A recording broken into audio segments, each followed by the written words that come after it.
this live on Facebook. We seem to be having some technical difficulties. But for those of you who are on the call and those of you who are watching the recording, I want to welcome everybody to the April edition of the National At-Home Dad Network's webinar series.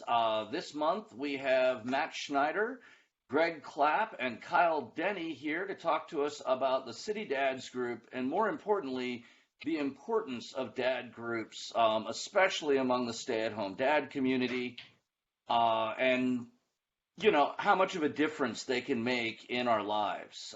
So without further ado, I'm going to flip this over to Matt, the other Matt, and we'll see what he has to say and let him take it from here. Thank you, Matt. I am trying to share my screen. So I'm going to do that first and hope this works. Not working. We're not having a good day today, are we? No, we are not. It says I need permission. Okay. Try now.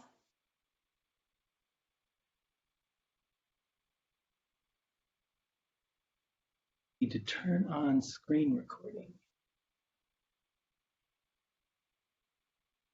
No idea how to do that. So. Yeah.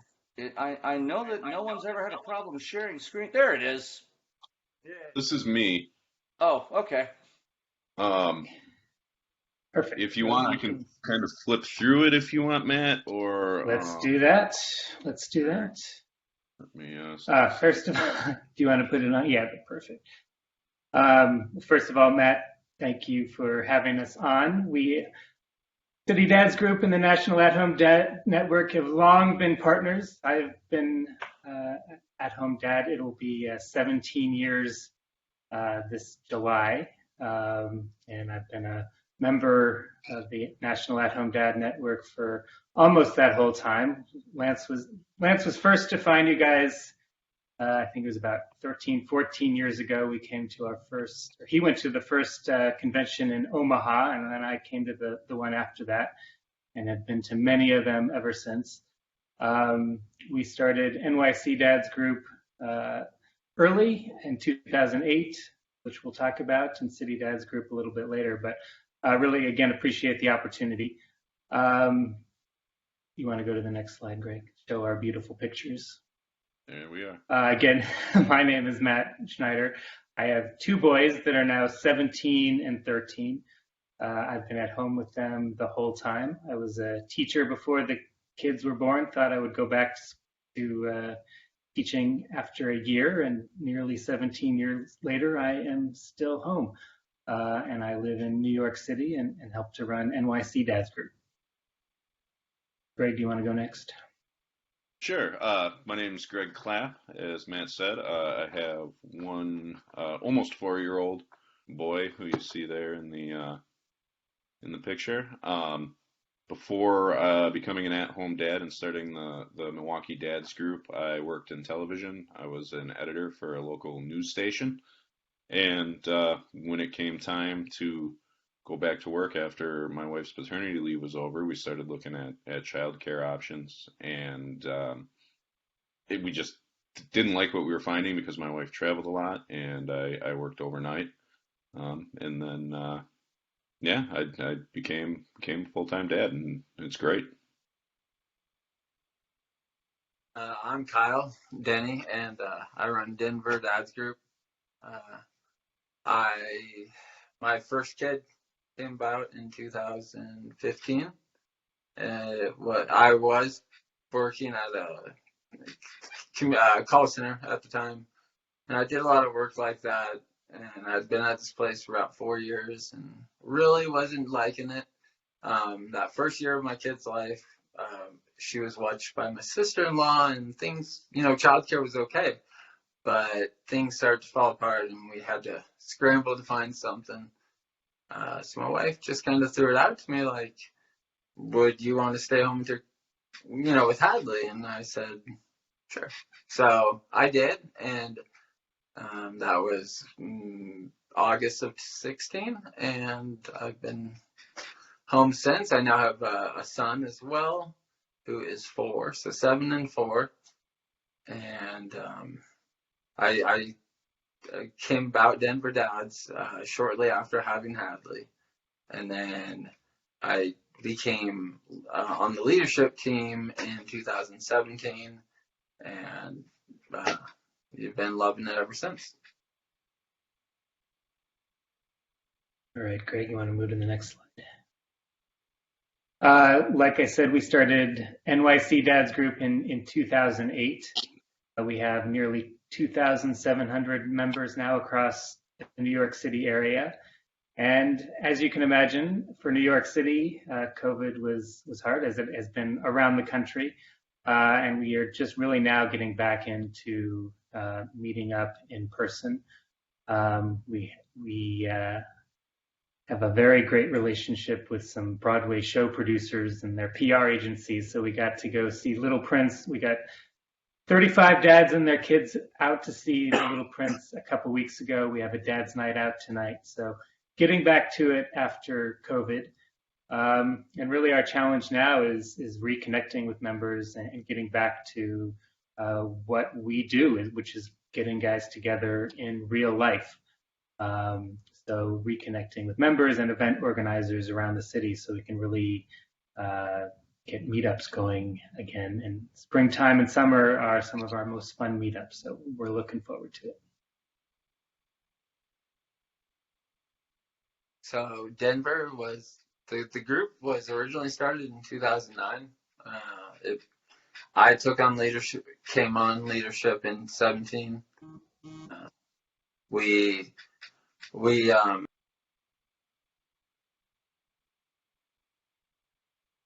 when so we actually had a meetup at Top Golf like 2 weeks before like the whole city shut down. So it was a bummer because the group when I came aboard we really grew it, and so we took like 3 months off. Denver definitely had a lot of restrictions, but I feel like there's, especially since it was summer, there was a lot to do outdoors. So by June, I feel like we started doing outdoor only events and started regrowing the group with a lot of new members. For some reason, a lot of people didn't return. We're at full go now. I mean, we have been for the last year.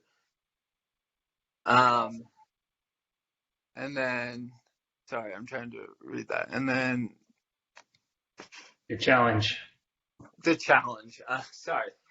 Challenges have been just regrowing the group. I find that the two biggest challenges are getting people who join to come to their first meetup. That's to me the most surprising thing about an organizer is the amount of people who join and then like you just never see them. And then the second challenge is retaining older members, people who have, their kids turned 5 and got into school. So a lot of them, their lives just change at that point. They're going to sporting events all the time and stuff. And so I'm just trying to get people to come to the first meetup and people who have been around for a while to stick around.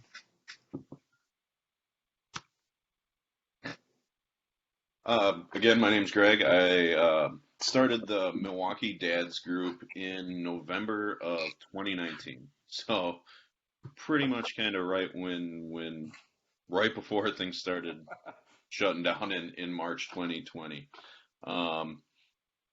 In that time, we grew to about, between November and March, we grew to about like 60 members.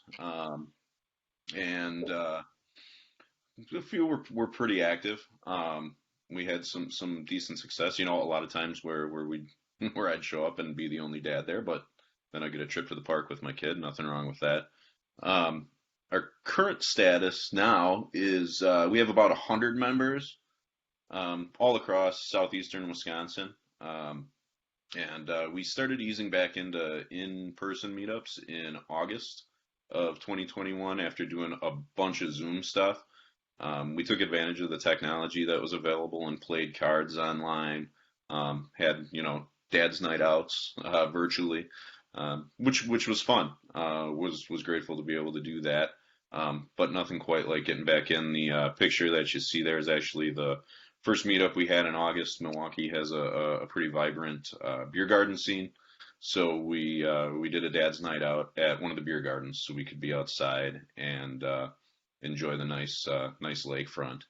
And like Kyle mentioned, the challenge that we have is actually getting dads to come to their first event. Once someone comes, the repeat rate is wild. I would say probably 80% of dads that come to one thing come to another. But just getting people to RSVP and then actually to an event has been a little bit challenging. It's getting better though. It's I think guys are ready to get out there and start socializing again. So yeah, another challenge I guess is trying to spread our footprint out a little bit. I just added one other organizer, and he lives kind of polar opposite of me in the metro area, which is nice. I'm southeast, he's northwest, and he put on a dad's night out the other day or a couple weeks ago that had a really good turnout. So it's nice to have that, but it's definitely a challenge to get guys to come to one thing. You got to get out of their comfort zone, and that's hard to do sometimes. Well, I know that men in general, and this is just my personal experience, that we tend to not open up nearly as quickly as a lot of women do, which is part of the reason why moms groups seem so prevalent, and there seem to be so few dad groups that are out there.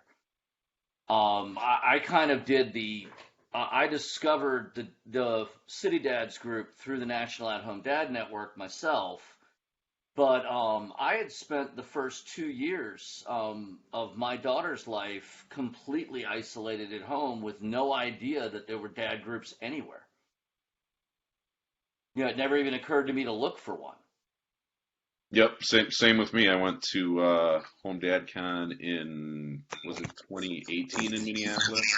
Yeah. I think, and that's where I was introduced to it too, where I met Matt and sat in on the presentation that they had there, the breakout session, and that's where I got it too. After sitting at home with my son, not sitting at home by myself, but going to playgrounds by myself, going to take him to go do things by himself, and it was just it was cool to see that there's a group like this out there.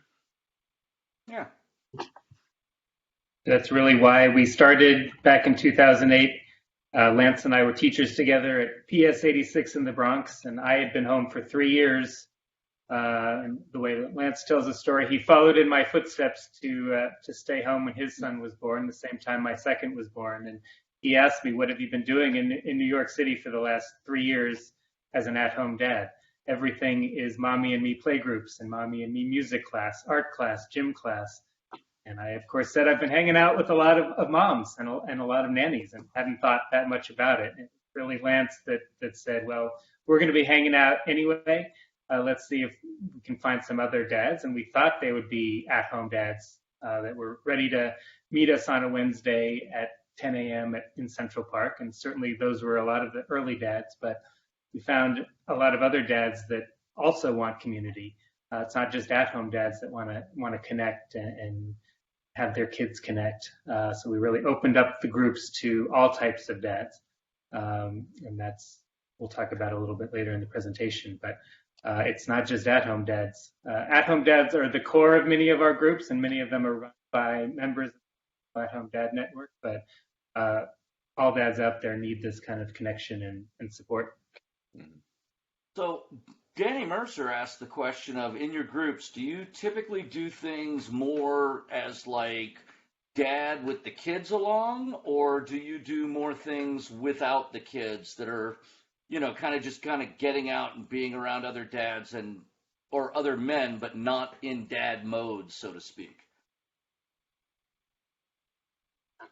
With Milwaukee Dad's group, I can speak for my group, it's about 50-50, I would say.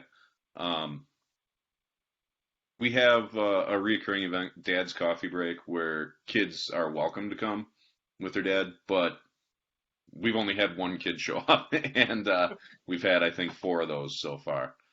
And then a lot of dads have turned out for it compared to our group size. So we do about 50-50 stuff. We want to keep it open to everybody. One thing that I've noticed is like for play groups, I find most of the people, whether we do it on a weekend or during the week, most of the dads that turn out are at-home dads or work at home in some capacity. Whereas for our dads' night outs, we get dads that do everything, just looking to socialize. Yeah, Yeah. Denver's similar. We do a poker game that we started this year, and that's been, dads only, and it's been fantastic. And it definitely, like Greg was saying, brings about a different group of dads. They're not, most of the people who come to that aren't the ones that I see during the week. I would say during COVID, more guys have been comfortable coming out by themselves rather than bringing their kids back or outside or out to meetups. So that's changing. We're starting to see the pictures all over the country of meetups back at the playground and zoos and that kind of stuff. But a lot of guys were not comfortable meeting up or bringing their kids to meetups.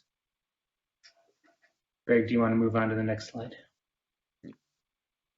Just a quick note about City Dads Group. We started NYC Dads Group in November 2008, and our first foray, and we thought other guys around the country would follow our lead. We got lots of calls for advice and some questions, and we decided rather than just give advice, we would really invest in groups around the country. So in August 2013, we started City Dads Group, and along with that, Chicago Dads Group and LA Dads Group, and kind of thought, okay, it's working in New York City. What can work in Los Angeles? What can work in Chicago? To have this kind of similar experience, similar philosophy, but entirely dependent upon local teams to make it their own. So the city, in many ways, is part of our groups. Enjoying New York City has been a huge part of our group experience, just like it is in Chicago, just like it is in Los Angeles, and across all of these cities. We now have groups in 40 U.S. cities and Toronto, Canada as well, all with this kind of same idea of creating real life experiences for dads, sometimes on our own, sometimes with our kids. And really in person is the goal from the beginning. There were no Facebook groups, there were some online groups, but we really wanted it to be in real life, and that it changes the dynamic when you're meeting with people in real life, connecting with them. That single bond of fatherhood really matters, and it doesn't matter what walk of life you come from. We found that you really talking about fatherhood is a real bonding experience, and that's better in person if you can make it happen.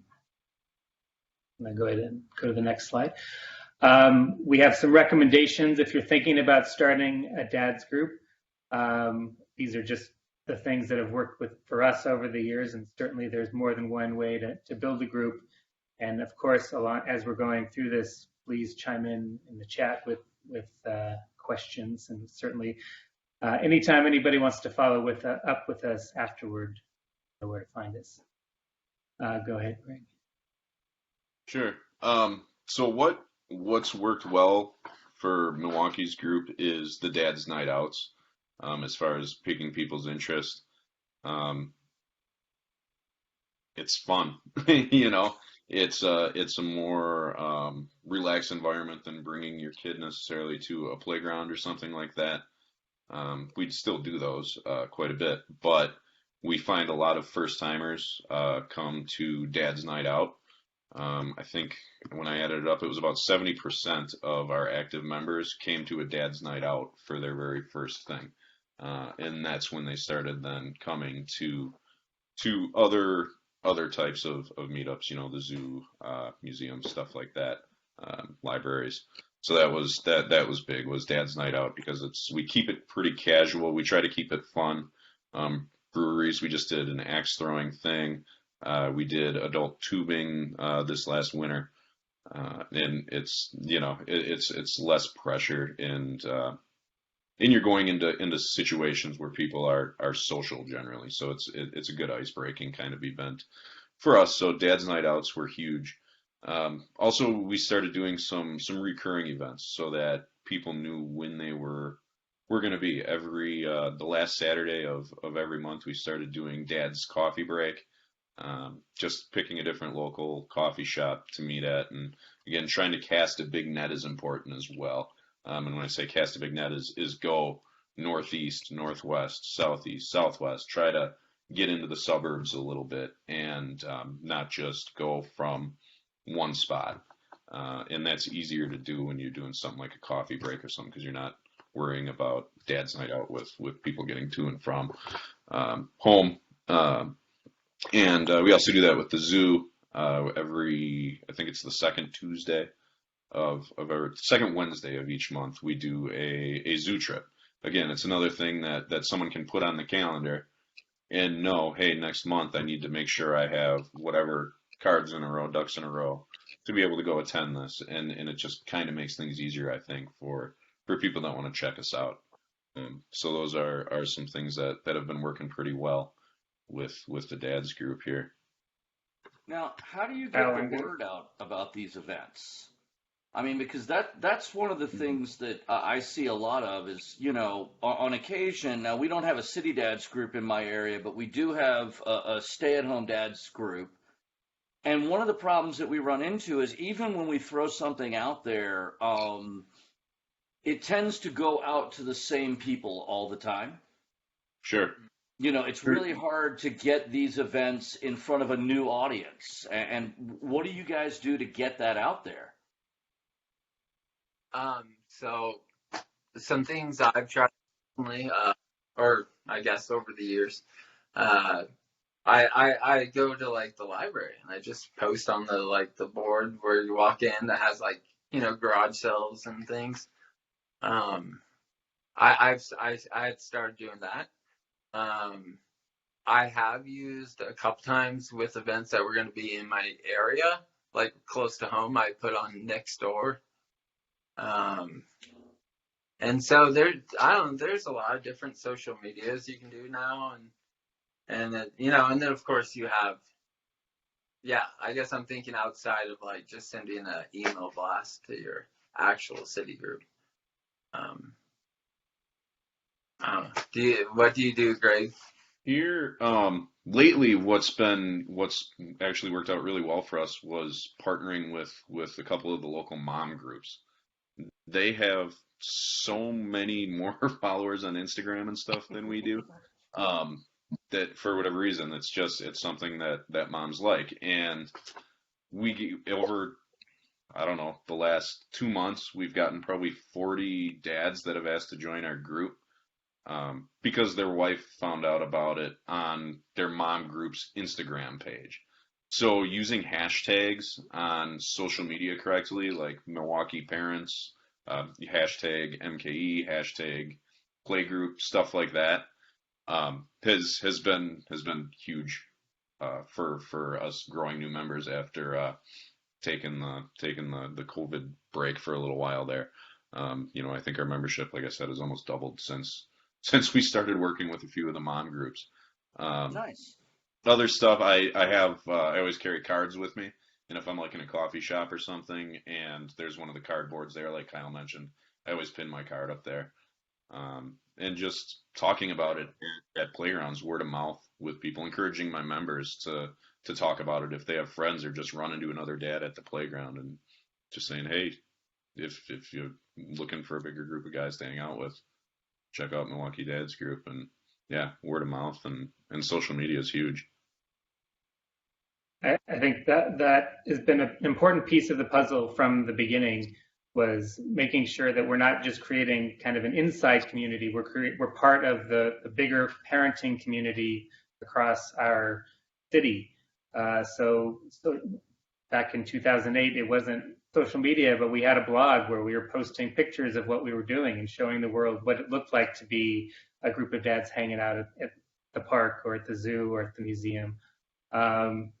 And we really kind of opened ourselves up to the press finding us, and being in news stories has been part of it. It used to be just around Father's Day. Now it's kind of throughout the year that it's easy. These journalists want to include dads in their stories, so being open to participating in stories about parents and being easy to find has been something that's gotten the word out, I think, for a lot of our groups. Partnerships like Greg said, and really also showing the world across Instagram and Facebook and Twitter now, what does it mean to be part of a dad's group? Why would you want to join and be part of this? If you look at the pictures of these guys hanging out in Denver or Milwaukee or New York, why wouldn't you want to be sitting around that picnic table having a beer or whatever your drink of choice is? Why wouldn't you want to be at the zoo with those dads? And I think the pictures tell a bigger story than anything else we can say, because we're not sitting in a circle sharing our feelings, talking about how hard it is to be dads. Some of that might happen organically, but we don't frame it as a support group. We don't say, this is why we're getting together. Of course, we're supporting each other. Of course, we're talking about important stuff, but we're not framing it that way. And we're just kind of trying to create the foundation for guys to want to come out and join us. Awesome. Do you want to move on to the next slides? We'll get through these fairly quickly. I don't want to. I think one thing that I always talk about as guys are asking us about starting a group is why you want to do it, where you live, and who you want to be part of your group and how you're going to do it. Go ahead to the next slide, Greg. Individual guys are starting these groups and running these groups, or now joining our leadership teams, and thinking about the goals or why you're doing this are really important. Making friends, for example, if you're lonely, being part of a dad's group is great for connecting with people, but leading a dad's group, if the only reason that you want to start a dad's group is because you're lonely, that pretty quickly gets resolved. You can resolve loneliness with 3 or 4 guys coming to hang out every week. So your intentions really need to go beyond kind of that individual loneliness to really having a desire to build a community. And we also have used our community to become a voice for our dads and to support other dad voices to create change. And that's a lot of our work with the At Home Dad Network is advocating for things that are important to dads. And some groups building an audience, and social media has become a big part of some of the groups' experiences that helps them create partnerships across the city and again, really become part of the city scene and creating unique experiences for their groups. Go ahead to the next slide. One thing that we always suggest, and why we have created City Dads Group the way we have, is that a big dads group across the metropolitan area creates a lot more opportunity, creates a larger group than trying to get really specific. And this is Kyle's area, Southeast Stapleton Stay-at-Home Dads Group. There's probably 10, 12 guys in Southeast Stapleton that are stay-at-home dads that could create a group together.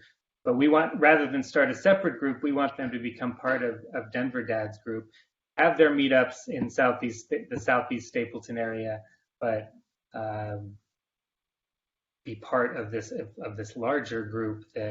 So when Kyle and his guys have a chance to go to a Rockies game, for example, they can invite groups, and guys will come from across the metro area in Denver to come out to a baseball game, where it would be hard for the Southeast Stapleton Stay-at-Home Dads Group to make that connection with the Rockies and perhaps get that unique experience. Next slide, Greg. Just a quick thing about tools to use. All of our groups are on Meetup because it's a tool designed specifically to bring people together in real life. It's constantly being updated and worked on, and it helps us create this national network. Other groups are on Facebook, and even some of our groups have private Facebook groups as well. Discord is becoming more and more popular with groups and connecting dads virtually by audio.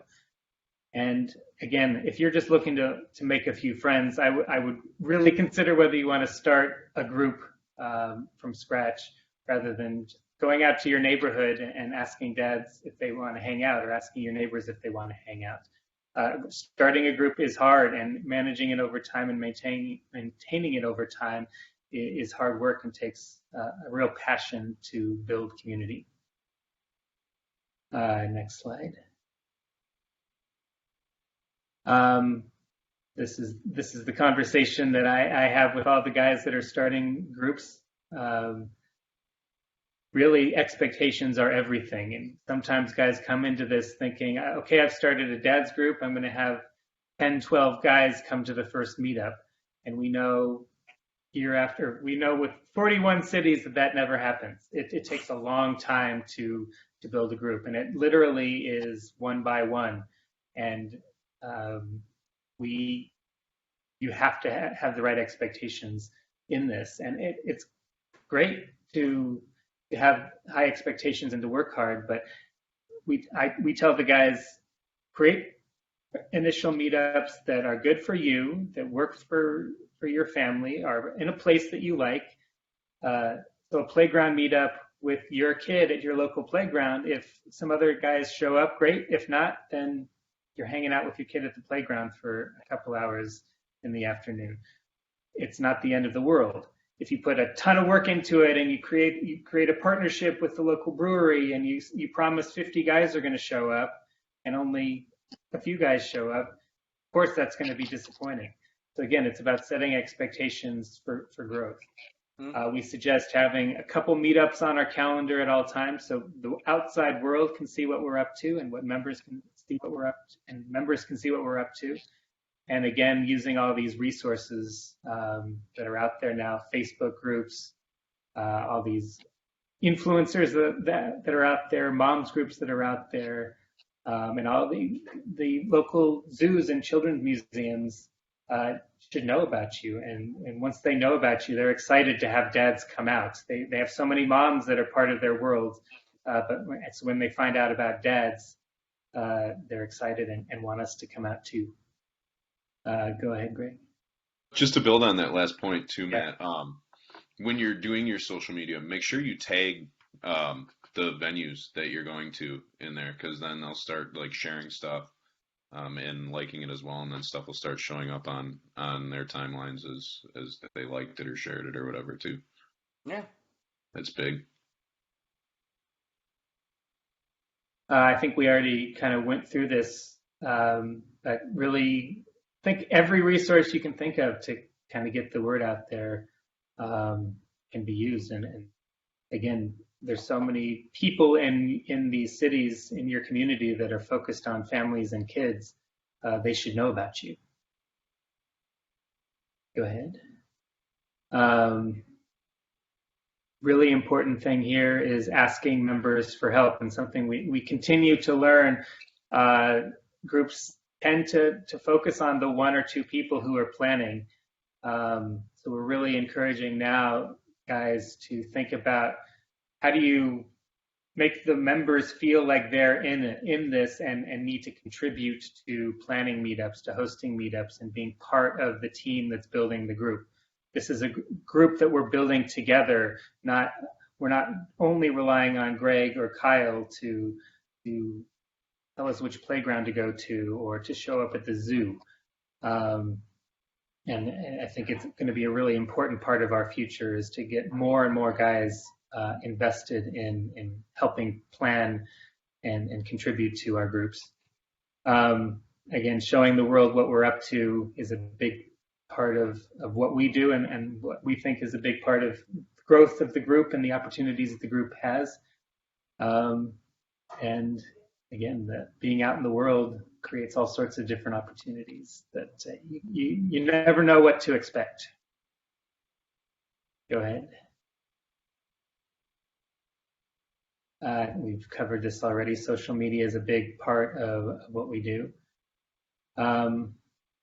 Repeating it again, be patient, have the right expectations, keep it interesting for yourself. I was just having a conversation with one of our guys in Columbus. Aaron Sheldon, you guys might know, loves photography. And he's been trying to think of something to do with his group. I said, well, you love photography. How about a photo walk with your group, with kids or without kids? Like, take something that you love and bring it to your group. Brock in Cincinnati, he loves beer and he loves going to these breweries. And he's built great relationships across the Cincinnati area with these guys that run these breweries. So bringing your groups out to something like that helps fuel your passion and connects you to something else that you're interested in. And again, this last one, one of our Dallas Dads group guys came up with many years ago. 2 guys makes a meetup. If you get one guy to come out and hang out or the playground or at the brewery, you're winning in our book. It counts. It's all about there's not one guy in our network that should ever feel like, I can't believe I don't have more guys out, or that there's pressure to have more guys out. We're really about creating authentic opportunities for guys to get together and hang out. And if that's 2 guys, then so be it. Mm-hmm. We've already had some questions, and we've got a couple guys here. But Matt, if you have any more questions, or Greg or Kyle have any other things to jump in with, please do. I mean, I obviously, I have a few questions in there, and that is for the guys who are the group leaders, and this is more addressed to like Greg and Kyle. I know that when you initially set up a City Dads group, they help you with a bunch of the organizational information. What kind of support comes from like the national level down to the local groups? Sure. A lot of help on just from guys that have done it before. I talked with Brian down in Chicago for a while, Brock in Cincinnati, kind of about how they got their stuff going and get things going. From a like material standpoint, your meetup site, help running your socials, different resources on how to effectively use social media. Presentations on things like that. It's been helpful if you're not someone that was inclined to stuff or talented at stuff like that. Like I wasn't, I didn't have Instagram until I started the group. I didn't really know what a hashtag was, and that's all stuff that I learned because of the City Dads group helping me and just providing me with the resource. Like I said, the website, email address, stuff like that. To make it look, not make it look, it is an official group, It's not, Greg at yahoo.com. It's at Milwaukee Dads Group, and that helps a lot, I think. Yeah, when I first came aboard, there was a mentorship program, and so some of the experienced group leaders connected with the newbies, and so I actually got with Spike Zelinka of Las Vegas Dads, and so that was really cool because he kind of, having done it for many years, he was able to give me a lot of tips and also just encourage me because I kind of expected it to be easy, that I live in a big metropolitan area, and he just would be like, the saying, if there's 2 dads, it's a up, and just reminding me to plow through, and eventually, 3 and 4 and 5, and 4 years later, we have a very big group here in Denver. Cool.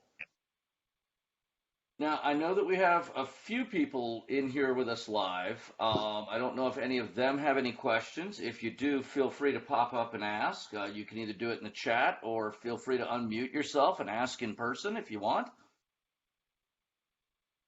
The only other one that I was going to ask about is I noticed that as you guys were talking about activities, especially the Dad's Night Out, because that seems to be something that it tends to attract a bigger audience. I'm one of those dads who kind of aged out of the morning play groups with my local dad's group. Both my kids are in school full time now.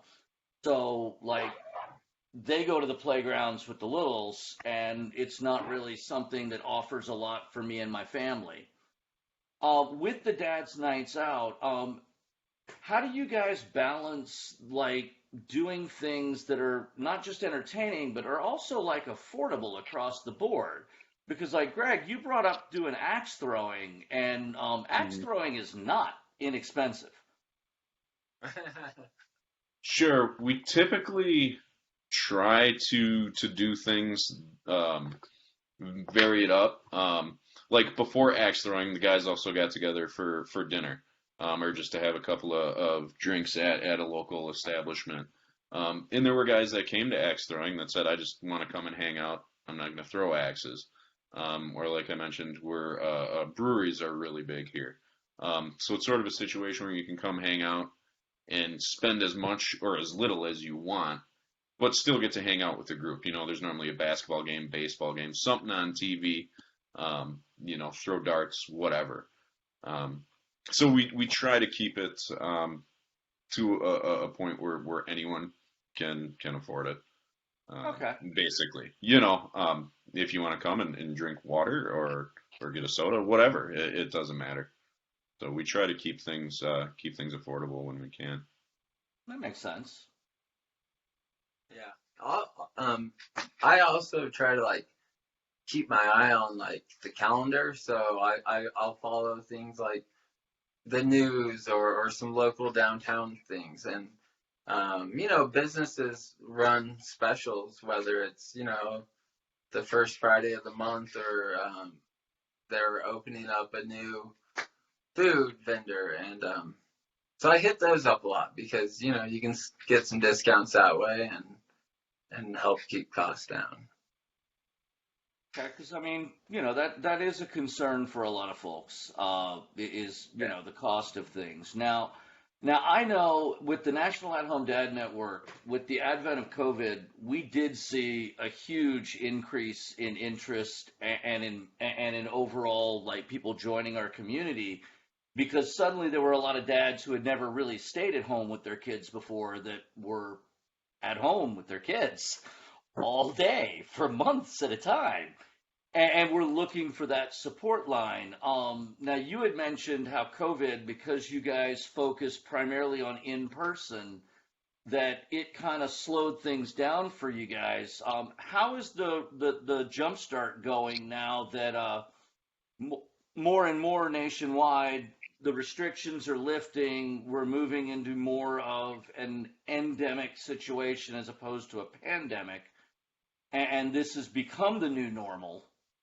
Are things cycling up across the board for y'all, Matt, or do you have any like problem spots? Or I try to always be honest. COVID has been hard for people, members, but it's also been hard for our organizers. We are all volunteers who are doing this work, and I kind of compared it to Maslow's hierarchy of needs for people who are familiar with that. When you're in that zone of just needing to be able to take care of your family, it's hard to think about community. So a lot of guys who are running our groups really stepped aside and said, I need to focus on community. Some guys have moved from their cities that were previously running our groups. Some guys have just said, I can't do this anymore. It's been 2 years and I'm not interested in trying to rebuild the group. So 41 groups we are reaching out to every single one of those and figure out where things stand. We've been very giving grace is the term that I keep using to all of our guys that are running these groups, because we couldn't have specific expectations over the last 2 years about being what our members needed when we needed to take care of ourselves. And we're kind of at that place where now, like you said, the world is opening. If we're going to have a group, if we're going to have a dot on that map, then we need to get back to being what we say we are. So we're meeting with every organizer team saying, okay, what does the future look like? Are you the one to take this on? Do we need to look for somebody else? And in those places where there may be some that nobody steps up, no member steps up, we may have to shut a group down. We've started 41 groups and never shut one down. But I stay awake at night thinking about those groups that haven't had a meetup in 2 years or maybe even longer. And it's not okay. It's worse to have a dad's group, say we have a dad's group, than to not have one at all. So one way that we want to continue our work with the At Home Dad Network is to reach out to everyone that has joined you and everyone that's part of your network to say, okay, our Detroit Dads group is looking for new leadership. Is there anybody in the Detroit area that is willing to come help us figure out the future of the group? So yes, we have a lot of problem spots like that. And I would say, like I said earlier, there's pretty much every group, the leadership would appreciate more members stepping up and volunteering to help run the group, help plan meetups, help figure out social media, whatever it may be. Each team of guys needs to have a real team rather than a couple individuals. And you guys have a website, I'm sure. You know, I mean, you can Google City Dads and go to the main website, and that would enable you to connect with the local groups, assuming that there's one in your area, or, you know, with you, Matt, or anybody else, if they're looking to volunteer or help out or be a part of things, or, you know, maybe even step up into a leadership position. Absolutely. That's citydadsgroup.com, City Dads Group on all of our different social media channels. And Matt at citydadsgroup.com is how you find me. Okay. Well, we are hitting right at about that 45-minute mark, and I can't speak for anybody else, but I know that most dads and most parents don't have a whole lot of time that they can sit idle in front of a computer. So we're going to bring this to a close. I'd like to give all of you a chance. Do you have a final word that you'd like to share with people? Hey, sorry for joining in the last minute. Hey, Matt. Hey, Matthew. So my name's Ozzy. I run the Miami chapter. Oh, I'm in the okay. office, so I was kind of juggling a few things. But yeah, I'd kind of like to piggyback on what you guys were saying. You know, restructuring. I've been doing this for a few years, and after the pandemic, it's been tough just restructuring and kind of asking for the help even within the group.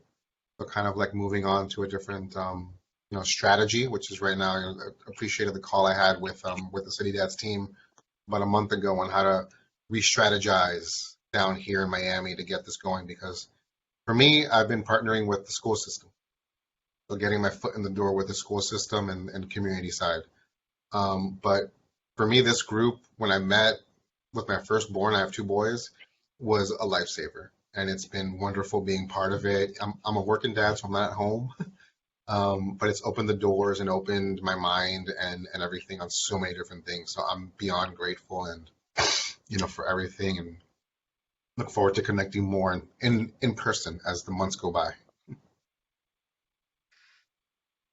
Well, thank you for joining us. And again, wow, Miami, that sounds like a whole lot more fun to schedule things to do in than, say, Durham, where I live. I mean, we got some fun stuff, but we don't have a beach like you. You'd be surprised. I had a NASCAR event a couple years ago, and I had 2 people show up. Wow. But hey, that was 2 more than you being by yourself, right? So, does anybody else have anything that they want to share before we bring this to a close? It's starting a dad's group is a lot of work, but it's been quite rewarding. And I'm glad I did it. You know, I can see that my son enjoys going to things, and so do the dads that come out. So if you're thinking about it, give it a whirl. Well, My my big tip is just consistency. Just keep keep meetups on the calendar, keep coming, and you know, it may take a year, but eventually you got a group. I think that's my last words are patience, consistency, and this idea you're not in this alone. And Ozzy kind of referenced it. City Dads Group, the idea of this is that we're in this together. And I may not live in Miami, but I care whether Miami Dads Group continues over time. Denver Dads Group, Milwaukee Dads Group, we have a star on that map, and we want to do everything we can to make sure that that community can thrive, and that's our goal. all right. Well, on behalf of the National At-Home Dad Network, I want to thank you guys for the time that you gave here in helping us out and helping us spread the word. I do want to give people a heads up about our May webinar. Our May webinar is going to be something a little bit different. We're actually doing it on a weekend night, Sunday, May 22nd at 6 p.m. Eastern, mostly because one of our guests is actually the son of a stay-at-home dad. We're bringing in Sonny and Ben Giroux. When Ben was 10 years old, he wrote a poem for a school assignment called I Am Odd, I Am New, which was a picture of his perspective of being an autistic child in school. And it really kind of took the world by storm. He went viral overnight. At this point, it is a children's book. It is an electronic dance music song has been made out of it. Ben has appeared on the Today Show. It's been translated into other languages. And we're bringing the two of them on mostly for Sonny and Ben to talk about what it's been like for them, and for Sonny to talk about the things that you need to do as a father to help support your kids through their success. Because we all want our kids to be successful, but when that success happens, it brings a lot of changes into our lives. So hopefully we can see some of you guys joining us then, and hopefully we will have the technical difficulties of our live streaming fixed by then. I do apologize again for that, for those that are watching this on a recording. But on that note, we're going to call it a day, and thank you guys for joining us, and we will see you next month. Thanks, Matt.